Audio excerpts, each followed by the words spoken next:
छोड़ के चल गेलो पगली कोन खेलबै होली रे छोड़ के चल गेलो पगली। Angika recording studio Rupauli Purnia Bihar. सुन सुन रे यारवा सुन रे यारवा सुन रे यारवा मेरे ले गोली रे छोड़ के चल गेलो पगली कोन खेलबै होली रे छोड़ के चल गेलो पगली कोन खेलबै होली रे छोड़ के चल गेलो पगली छोड़ के चल गेलो पगली कोन खेलबै होली रे छोड़ के चल गेलो पगली। कोन बतैया यारवा दिलवा के हाल रे होली में भूल गेलो हमर माल रे छोड़ के चल गेलो पगली।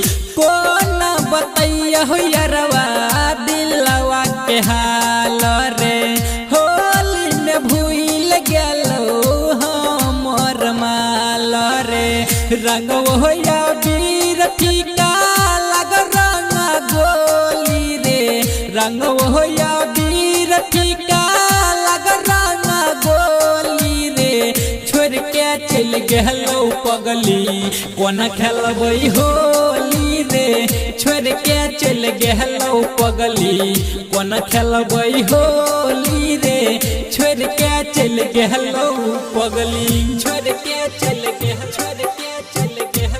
पगली कोन खेलबै होली रे छोड़ के चल गेलो पगली।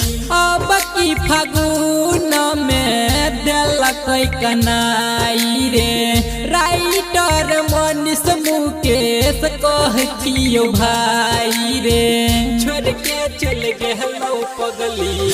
अब की फागुन में देलकै कनाई रे राइटर मनीष मुकेश कहतियो भाई रे महेंद्र बिहारी के साथ चढ़ गेलै डोली रे महेंद्र बिहारी के साथ चढ़ गेलै डोली रे छोड़ के चल गेलो पगली कोन खेलबै होली रे छोड़ के चल गेलो पगली कोन खेलबै होली रे छोड़ के चल गेलो पगली छोड़ के चल गेलो पगली। Angika recording studio Rupauli Purnia Bihar.